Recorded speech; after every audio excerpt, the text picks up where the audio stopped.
우리가 오늘날 그리스도인으로서 어떻게 살아야 할지 정말 이제 많이 생각하고 진지하게 씨름을 해야 한다는 그런 생각을 하게 됩니다.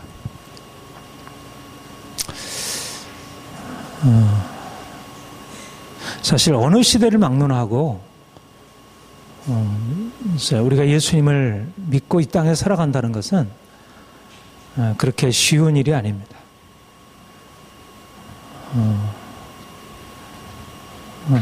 사실 우리가 주님을 만나서 인생의 새로운 길을 발견하고 이것이 인생이구나. 그렇게 이제 우리의 삶에 어떤 아주 중요한 깨달음이 주어지고 이제 그리로 나아가게 되면 여기에 이제 정말 많은 은혜와 이제 그런 변화들이 일어나게 되죠. 이제 그런데 우리가 예수를 믿고 살아간다는 게 사실은 우리 그리스도인들만이 이렇게 함께 모여서 살아가는 게 아니고 이 세상 한가운데서 살아가게 되니까 사실 우리가 그리스도인으로서 말씀을 통해서 깨달은 것과 우리 실제 제 삶에 있어서 우리에게 주어지는 이제 많은 도전들이 이게 너무 큰 이제 차이가 일어나게 되고요. 그러면 사실 말씀을 통해서 이게 진리라고 깨닫게 되지만 실적으로 이제 현실 속에서 주어지는 그 도전을 거슬러서 이렇게 믿음을 지켜나가기가 너무나 어렵고, 그래서 이제 처음에 예수를 처음 믿을 때는 나름대로 열정을 가지고 주님을 위해서 내가 모든 것을 이렇게 드리리라 이렇게 생각하고 나가지만 시간이 점점 지나가고 말씀을 알고 그러면 더 신앙이 성숙해서 세상을 향해서 더 힘있게 나가고 복음을 전하고 뭔가 삶에 더 큰 변화가 일어나는 게 마땅한데, 마치 어린아이가 성장하면 성장할수록 여러 가지 능력이 이렇게 생기고 뭔가 세상을 살아갈 수 있는 힘이 생기는 것처럼, 그렇게 그리스도인으로서 성장하면 그런 변화가 일어나는 게 마땅한데, 사실상 이렇게 우리 어떤 육체적인 성장과 다르게 우리 신앙에 있어서는 오히려 신앙이 오래되고 신앙생활을 오래 하면 할수록 더 그 세상을 거슬러서 내가 그리스도인으로서 정체성을 가지고 행하기보다는 이제 점점 처음에 가지고 있던 어떤 순수한 열정과 그런 마음이 어느샌가 식어지고 그동안은 이게 아니지라고 생각했던 것들을 다시 이렇게 다 받아들이면서 어느 사이에 내가 과거에 주님을 만나서 이렇게 변화하겠다고 하는 그런 결단, 이런 것들은 다 살아 없어지고 그냥 현실적으로 어떻게 하면 세상에서 편하게 살까 하는 쪽으로 이렇게 나아가게 되는 것.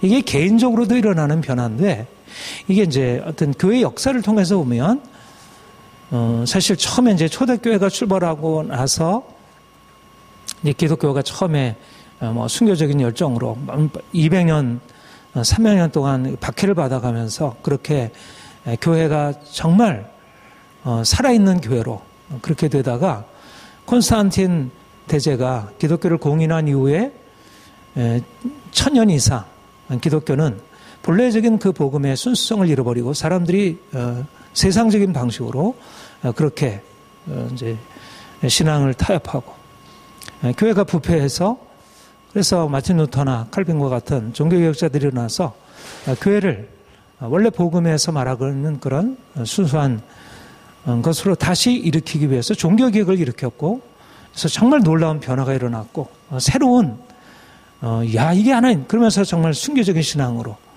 그들이 새로운 교회를 세웠습니다. 그리고 나서 지금 한 500년 지났는데 또다시 지금의 개신교회나 캐톨릭이나 다름없이 세속화의 큰 물결 속에 오늘날은 더 큰 어떤 도전, 이 과학기술 문명이 발달하면서 더 이상 하나님도 필요 없고 오히려 하나님이 존재한다는 것, 하나님을 믿고 살아간다는 것은 오히려 인간이 좀 더 인생을 행복하게 사는 데 있어서 방해가 된다고 생각하고 그렇게 많은 사상가들이 하나님 없는 세상을 비전으로 제시하고 또 이 시대가 점점 그 세계를 선도하는 그런 서구 세계가 이제 기독교에 의해서 기독교 정신에 의해서 정초되었던 그 서구 국가들이 다 하나님을 떠나고 하나님 없는 문화를 세우고 그것이 정상적인 것으로 그게 이제 오늘의 흐름인데 교회도 그런 흐름에서 거슬러 가서 뭔가를 이제 본래적인 신앙을 세우기보다는 흐름에 종속되고 하나님 없는 세상 속에서 하나님 없이 살아가는 그런 타협으로 나아가고 있음을 보게 됩니다. 그러니까 지금은 우리가 어떤 시대인가? 우리가 시대를 분별하는 게 중요한데 지금은 초대교회와 같이 어떤 순교적인 신앙을 가지고 이 시대를 거슬러 가지 않으면 우리가 가지고 있는 본래적인 신앙의 순수성을 유지할 수 없는 시대입니다. 그러니까 시대마다 좀 다른데요. 우리 한국교회도 20, 30년 전에는 굳이 뭐 순교적인 신앙까지 아니어도 그냥 교회 안에서 하나님 섬기고 기뻐하고 야 이게 하나님의 은혜구나 그럴 수가 있었습니다. 그런데 지금은 시대가 달라졌고 그래서 지금은 정말 세상과 싸우고 순교적으로 이 세상을 맞서 대항하지 않으면 결코 우리 자신의 신앙을 건강하게 세워갈 수 없는 시대로 지금 바뀌어졌다는 것입니다. 말하자면 공산주의 사회 속에서 이슬람 사회 속에서 내가 순교적으로 신앙을 각오하지 않으면 그 신앙을 제대로 지켜갈 수 없듯이 이 시대 자체가 직접적으로는 기독교를 핍박하지 않는 것 같아도 정말 우리가 기독교 신앙의 가치를 가지고 내가 정말 주님을 따라서 살아가게 된다면 우리 안에 삶에 많은 고난이 오고 문제가 부닥치게 되고 그런 시대가 도래하고 있다는 것. 이미 전 세계가 그런 방향으로 나아가고 있고 그야말로 우리가 이제 우리 자신의 정체를 드러내어서 마치 동성애자들이 커밍아웃하고 나오듯이 그렇게 우리 자신에게 하나님이 말씀하시고 우리가 믿은 바 그 신앙의 진리를 우리가 드러내고 그렇게 고백하고 실제적으로 그렇게 살려고 하면 우리가 고난을 감수하지 않을 수 없는 그런 시대, 그렇게 비기독교적이고 반기독교적이고 점차적으로 기독교를 적대시하는 그런 시대 상황으로 점점 시대가 나아가고 있다는 것입니다. 우리가 그것을 깨닫지 못한다면 우리가 예수를 믿는 것의 의미를 잘못 착각하고 나름대로 이 시대가 괜찮겠지 그렇게 생각하다가 어느 사이에 우리의 정신, 우리의 영혼을 다 빼앗기고 우리가 세상의 포로가 되어서 하나님 없이 멸망길로 가게 되는 것입니다. 그래서 저는 사실은 요즘에 사회가 어떻습니까? 살기가 좋아지는가? 어떻게 보면 살기가 너무너무 좋아지죠. 이렇게 이 더운 여름에 에어컨 틀어놓고 이렇게 시원하게 앉아서 예배 드릴 수 있는 거 과거는 생각할 수도 없는 것을.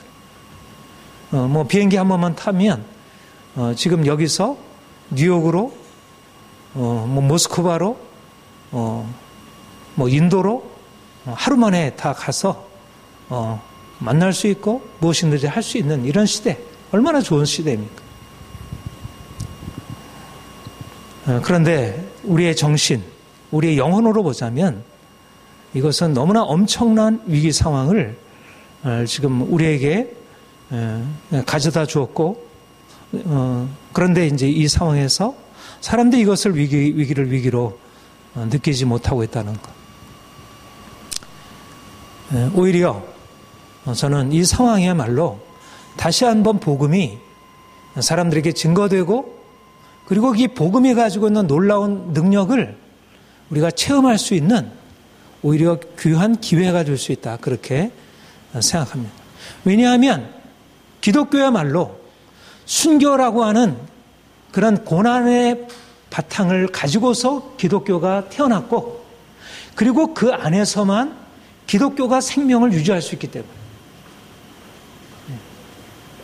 말하자면 우리에게 적대적인 환경이 주어진다는 것은 기독교 신앙을 잃어버리게 하는 요인이 아니라 오히려 우리가 그동안 너무나 쉽게 하나님 믿는 것과 세상을 편하게 살아가는 것을 혼동하고 믿으면 그냥 세상에서 복 받는 거, 건강한 거, 세상에서 성공하는 거, 사람들에게 인정받는 거 그걸 너무나 당연하게 여겼고 그런 방식으로 살아왔는데 이제 오히려 이 사회가 기독교 신앙을 적대하고 세상에 더 죄악으로 더 위기로 나아가게 되면서 하나님이 우리에게 주신 본래적인 신앙의 그 의미들을 드러내고 세상과 하나 되지 않고 주님과 하나 되기 위해서 세상과 싸우고 세상과 화해하던 우리의 삶을 세상과 조화를 이루던 우리의 삶에서 이제 오히려 세상과 분쟁하고 세상에 분쟁을 일으키고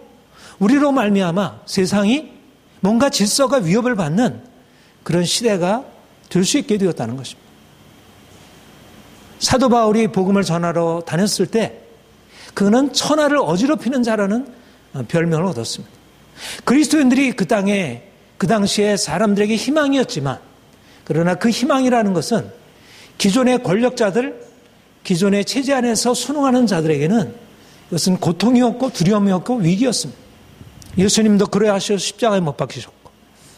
그러니까 그리스도인으로서 자신의 정체성을 가지고 이 세상 안에 살아간다는 것은 그냥 세상으로부터 인정받고 세상과 조화를 이루고 그렇게 사는 게 아니라 오히려 이 세상과 불화하고 세상에 오히려 불화를 일으키고 사람들이 괜찮아, 좋아하는데 이게 괜찮은 게 아니야. 지금 문제가 많아. 지금 심각한 위기가 도래하고 있어.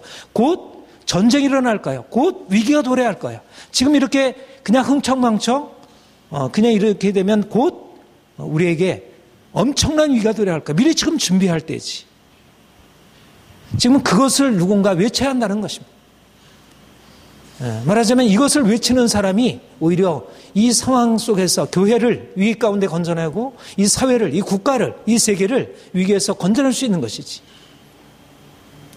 사람들은 모두 행복을 찾아서 성공을 찾아서 이게 행복의 길이야, 이게 행복의 길이야. 그런데 정작 사람들을 위기로 몰아가고 있는 그 위기의 근원에 대해서 전혀 문제시지 않고 그것을 그냥 정당화하고 오늘날 이 사회가 정말 좋아지고 있는가? 정말 좋아지고 있는가?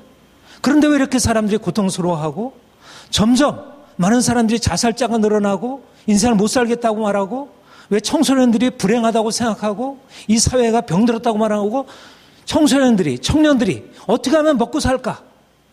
그저 먹고 살까 어떤 생존이라고 하는 생각 속에 자기의 꿈도 인생의 비전도 삶의 의미도 공동체도 다 잃어버리는 그런 삶을 만들어가고 있을까? 이게 정상적인 사회인가? 이런 사회가 과연 행복한 오늘날 정치인들이 내거는 구호처럼 국민 모두가 행복한 사회, 환상에 불과하다는 것입니다.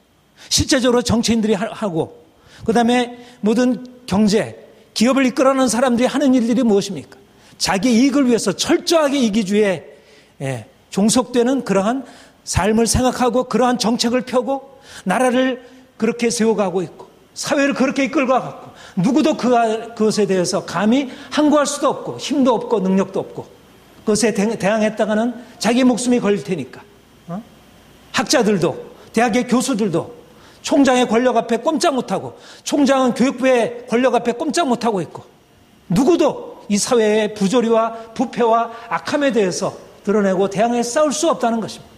이것이 오늘날 이 시대의 흐름이고 그런데 중요한 것은 그리스도인들조차도 여기에 대해서 침묵하고 있고 오히려 그리스도인들이 오늘 라이저 코리아 807 오늘 예정된 날이었는데 청소년들을 이 세상을 변화시키는 그러한 야성을 가지고 세상을 변화시키는 그런 살아있는 젊은이들을 일깨우겠다는 그런 청소년 사역단체가 그의 지도자가 성적으로 있을 수 없는 그런 악을 저지르고 그로 말미암아 취소가 되고 이게 교회의 현주소라는 사실인 것입니다.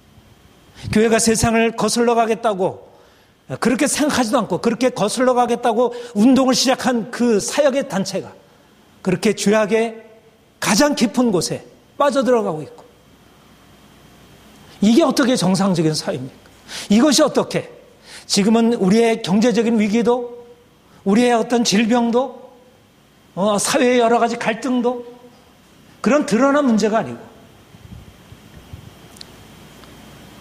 사람들이 말하자면 하나님을 떠나서 세상의 헛된 욕망을 쫓아가면서 그리고 정말 중요하게 여겨야 할 삶의 중요한 가치들을 다 내어버리고 사랑과 정의와 정직과 순결을 다 잃어버리고 세상의 어떤 돈의 욕망, 권력의 욕망, 명예를 쫓아가면서 결국은 사단의 포로가 되어가고 있다는 것입니다.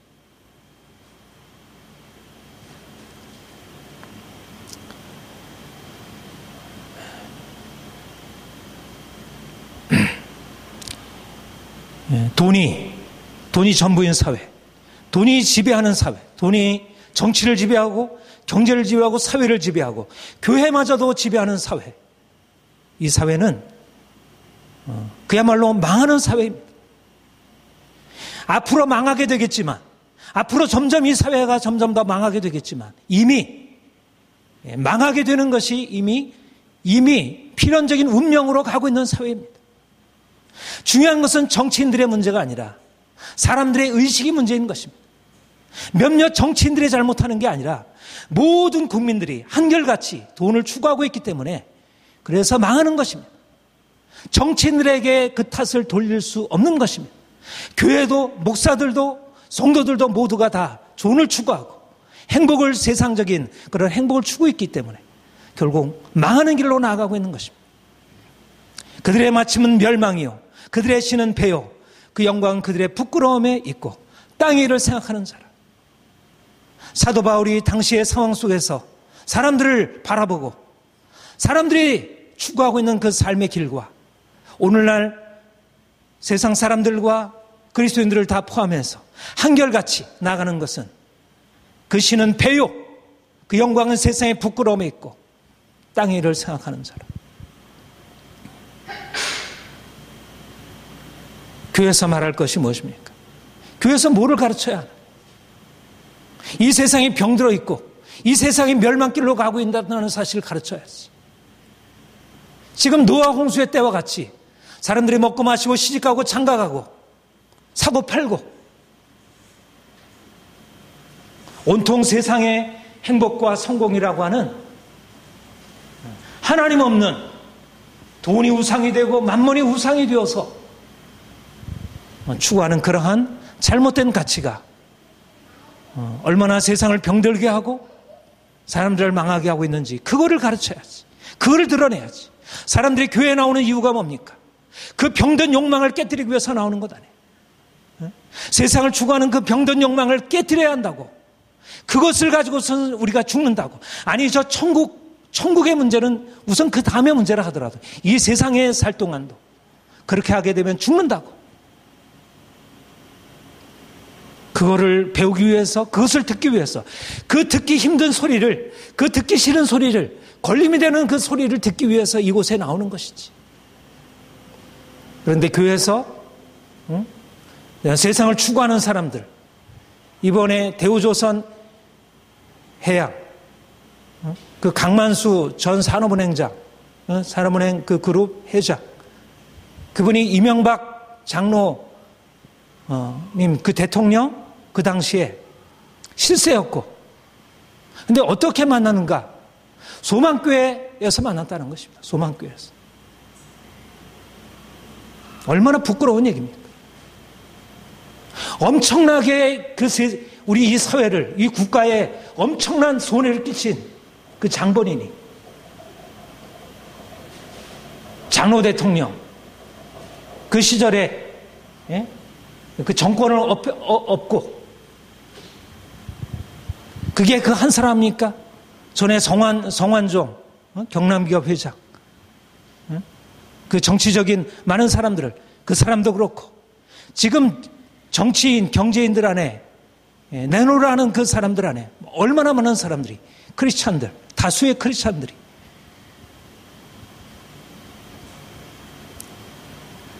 교회가 세상적인 가치를 오히려 거슬러서 그렇게 세상적으로 갈 수밖에 없는 사람들에게 우리가 주를 믿는 것은 그것을 거슬러 가는 것이라고. 그게 멸망길이라고. 그것은 부끄러움이라고. 그건 영광이 아니라 부끄러움이라고. 병든 세상에서 성공하는 것은 부끄러운 것입니다. 공자가 그렇게 얘기했습니다. 도가 사라진 세상에서 성공하는 것은 그건 영광이 아니라 부끄러움이라고. 그건 부끄러워야 할 일이라고.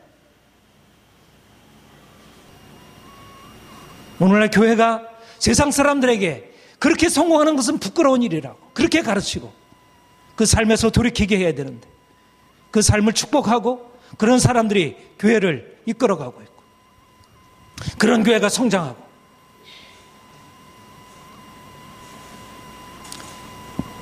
일찍이 마르크스는 잘못된 공산주의 창시자이긴 하지만 그의 자본주의 비판은 지금 우리 자본주의 오늘날 사회에도 보더라도 너무나 적실한 것이었습니다. 자본주의가 돈의 노예가 되고 돈을 물신으로 섬기는 돈을 신으로 섬기는 사회다. 그래서 사람들이 결국 다 병들 수밖에 없고 다 노예가 되어서 살아갈 수밖에 없다. 오늘날 우리 사회를 보면 그런 병든 자본주의 사람들이 망해가고 죽어가도 고통당하는 그들에 대해서 전혀 돌아볼 줄 모르고 온 세계를 병들게 만들고 고통스럽게 만드는 그런 자본주의 사회 속에 살면서 사람들이 아무런 의식 없이 흥청망청 쓰고 소비하고 먹고 마시고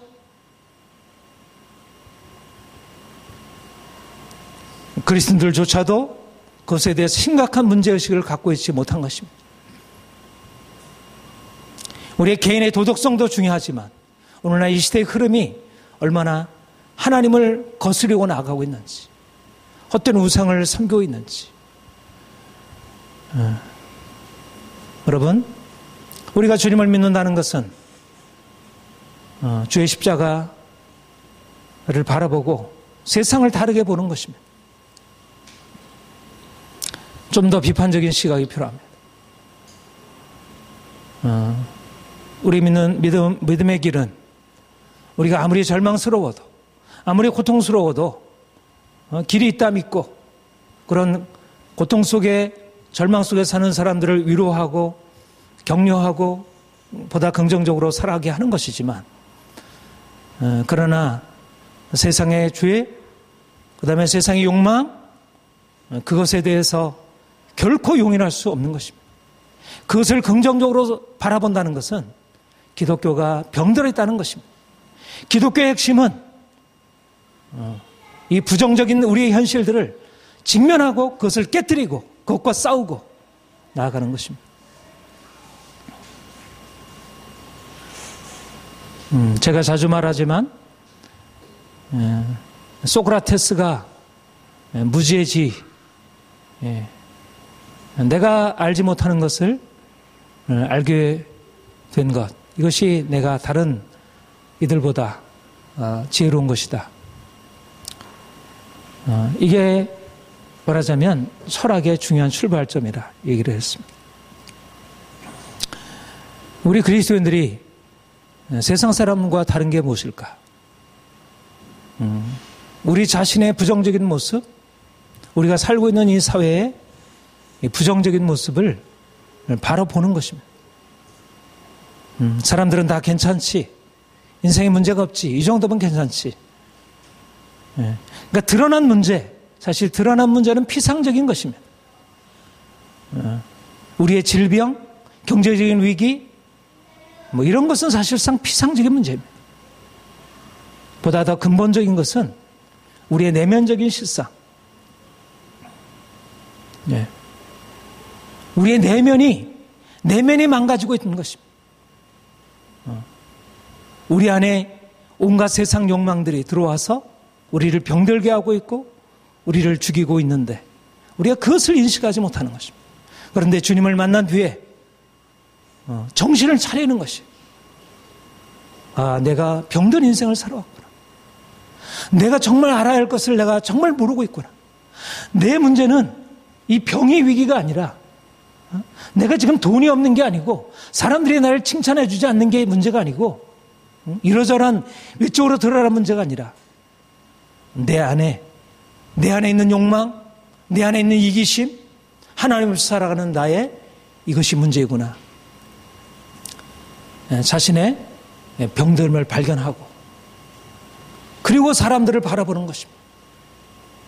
내가 내 자신의 어떻게 병들었는지를 깨닫게 될 때 사람들이 얼마나 병든 삶 가운데서 그냥 정신없이 살아가고 있는지를 보게 됩니다. 아, 정말 지금은 너무 문제가 심각하구나. 이건 지금 우리가 웃을 때가 아니구나. 지금은 우리가 이렇게 그냥 이렇게 뭐 이것저것 이 사소한 일, 이런 일을 가지고 이렇게 씨름할 때가 아니구나. 우리 안에 위기의식이 올라오기 시작하는 것입니다. 사도 바울이 많은 사람들이 나름대로 성공하고 나름대로 행복하게 살아간다고 하는 사람들을 바라보면서 그가 그들을 부러워한 게 아니고 그들에 대해서 어떻게 생각하면 내가 눈물을 흘리며 말하노니 사도 바울이 세상에서 영광을 구하고 세상에서 나름대로 성공적으로 살아가는 사람들을 바라보면서 그가 느낀 것은 너무나 심각한 고통이었습니다. 눈물을 흘리며 말하노니 많은 사람들이 십자가의 원수로 행합니다. 사람들이 돈이 많아서 여행하고 마음껏 먹고 마음껏 즐기고 하고 싶은 거 다 하고 부러운 게 아니라는 것입니다. 아, 나도 좀 돈을 많이 벌어서 좋은 차 사고 좋은 집 사고 내 아들 딸들 이렇게 좀 키워볼까. 그게 아니라는 것입니다. 눈물을 흘리며 말하노니 눈물을 흘려야 할 것이라는 것입니다. 지금의 위기는 우리의 외적인 환경의 문제가 아니고 우리의 육체의 문제가 아니라 우리의 내면이 썩고 병들고 위기를 위기로 인식할 수 없는 우리의 무감각과 무지함과 무능력.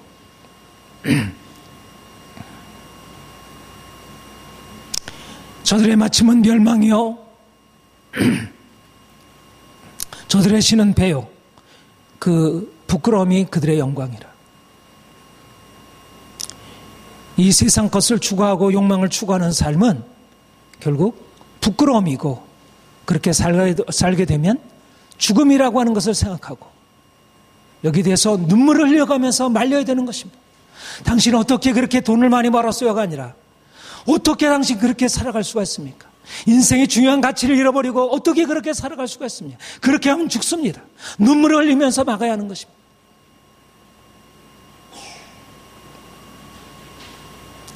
왜냐하면 우리는 하늘의 시민이기 때문에 하늘의 가치를 알고 있기 때문에 사도 바울은 우리 시민권은 하늘에 있는지라. 우리는 이 세상에 살지만 세상에 속한 자들처럼 이 세상에서 성공을 그를 대단한 것으로 여기지 아니하고 이 세상에서 하늘의 것들을 추구하고 땅의 것을 그 하늘의 가치를 통해서 바라보고 살아가는 것입니다. 사람들은 땅의 일을 생각하는 자라고 하면 우리는 하늘의 것을 추구하고 살아가는 사람들입니다. 그래서 이 세상을 다르게 사는 것입니다.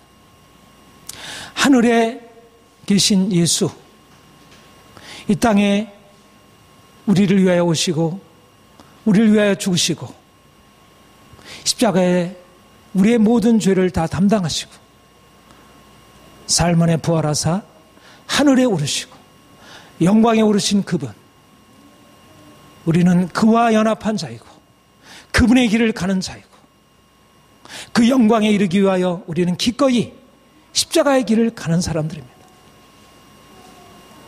우리가 어찌하든지 내가 어찌하든지 주의 죽으심을 본받아 부활에 이르려 하노라. 사람들이 세상의 욕망을 추구하고 살아가게 되면 당장에는 그것이 행복이고 성인 것 같이 보여도 그것은 결국 멸망의 길입니다. 땅에 속한 자들은 결국 땅에 속한 일을 생각하고 땅에 속한 일을 추구하다가 죄 가운데서 멸망에 이르게 됩니다. 죽음 이후에는 말할 것도 없거니와 이 땅에 사는 동안도 그들의 삶에 마음에 근심, 걱정, 두려움, 고통이 떠날 날이 없게 됩니다. 이기적인 욕망에서 벗어나지 못한 사람들은 이 세상이 지옥인 것입니다. 아무리 이 세상에 부와 권세와 영광을 누린다 할지라도 하늘에 속한 삶을 알지 못하게 되면 이 땅의 것을 추구하게 되면 결국 삶이 두려움이고 고통일 수밖에 없습니다. 삶의 고통과 두려움은 질병이 아니고 가난이 아니고 우리 마음의 욕망과 이 세상의 것에 대한 추구입니다. 여러 사람들이 십자가의 원수로 행한 일, 사람들은 십자가를 원하지 않습니다. 자기의 욕망을 결코 버리려고 하지 않습니다. 어떻게든지 그 욕망을 충족시키려고 예수를 믿는 것조차도 자기 욕망을 충족하기 위해서 믿습니다. 기복신앙이라고 하죠. 기복신앙. 현각 스님이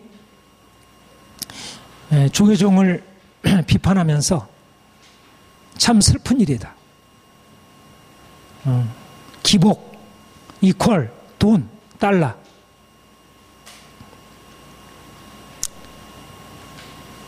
불교를 믿는 사람들은 어떻게 기복에서 벗어날 수 있겠습니까? 사람들의 욕망을 어떻게 사람이 끊을 수 있겠어요?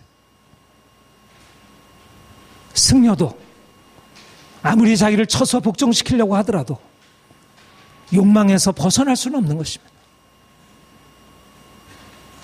그런데 주님이 우리 가운데 오신 이유가 바로 우리를 그 욕망에, 우리를 죄의 근원으로서의 그 욕망에서 우리를 벗어나게 하시려고 십자가를 지신 것입니다.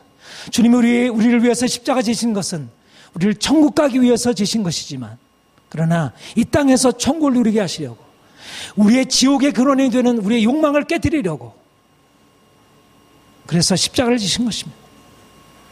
십자가를 믿는다는 것은 욕망을 부정하고 산다는 것입니다. 불교의 스님들보다 개신교의 가톨릭의 신부보다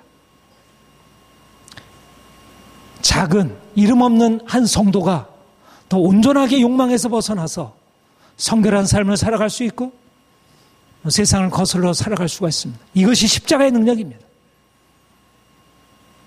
루터는 이 말씀을 해설하면서 십자가의 친구들이라 그렇게 얘기했습니다. 그리스도인들은 누구인가? 세상 사람들은 십자가의 원수라고 한다면 그리스도는 십자가의 친구다.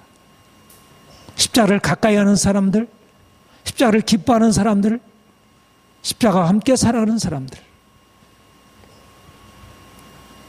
우리가 예수님의 친구가 되는 것은 십자가의 친구가 되는 것입니다. 세상의 욕망을 끊고 날마다 자신을 쳐서 복종시키고 세상의 거대한 욕망의 물결, 파도가 우리의 영혼을 삼키려고 할 때 그것을 거슬러서 끊고 대항하고 이것이 바로 하늘에 속한 삶입니다. 하늘에 속한 삶이라고 하는 것은 이 땅에 살아갈 때 세상 사람들과 다르게 십자가의 원수로 행하는 것이 아니라 십자가의 친구로 살아가는 것. 우리가 어떻게 살아야겠습니까? 세상 사람들과 동일하게 세상 욕망을 추구하고 편안한 것 추구하고 성공을 추구하고 그거를 자랑하며 그것을 부러워하며 살아갈 것입니까? 아니면 주님의 십자가에 날마다 우리의 세상 욕망, 우리의 이기심을 못 받고 좀 더 성결하게, 좀 더 정직하게 주님의 뒤를 따라 살 것입니까? 우리는 세상에 살지만 세상과 다른 세계관, 가치관, 인생의 목표, 목적을 가지고 살아가는 사람들입니다. 우리가 이 세상에서 주님 앞에 바라는 것은 주님, 내가 성공적인 인생, 내가 행복한 인생을 살기 원합니다. 물론 그 행복한 인생, 성공적인 인생을 바라는 것이 우리의 신앙과 이것이 모순되는 것은 아닙니다. 그러나 적어도 우리가 바라는 성공, 우리가 바라는 행복은 철저히 우리 안에 있는 욕망을 십자가에 못 박고 날마다 주의 십자가를 지고 살아감으로 얻는 행복, 그것을 통한 성공이어야 한다는 것입니다. 우리의 외적인 성공에 앞서서 우리의 내면의 변화, 좀 더 겸손하고 좀 더 순결하고 좀 더 주님 앞에서 우리 자신의 모든 것을 내려놓는 그러한 삶의 자세, 그것이 먼저 선행이 되어야 합니다. 우리는 십자가의 친구들입니다. 십자가를 지고 살아가는 것입니다. 세상에 맞서 싸우며 살아가는 것입니다. 세상의 잘못된 삶의 기대에 대해서 아니라고 말하는 것입니다. 그렇게 살면 죽는다고 말하는 것입니다. 그래서 미움을 받는 것입니다. 우리의 삶의 영광은 오히려 세상으로부터 미움받는 것, 세상으로부터 고난받는 것, 이것이 영광입니다. 세상 사람들이 칭찬해주고 인정해주고 높여주는 것은 오히려 경계하며 받아들여야 합니다. 우리가 그것을 다 부정할 수는 없지만, 부정할 필요도 없지만, 그러나 세상 사람들의 인정과 칭찬에 대해서 경계하며 받아들여야 합니다. 그래야 우리가 세상에서 건강한 우리의 신앙을 유지할 수 있고 세상을 향한 주님의 비전을, 주님의 사명을 감당할 수 있습니다.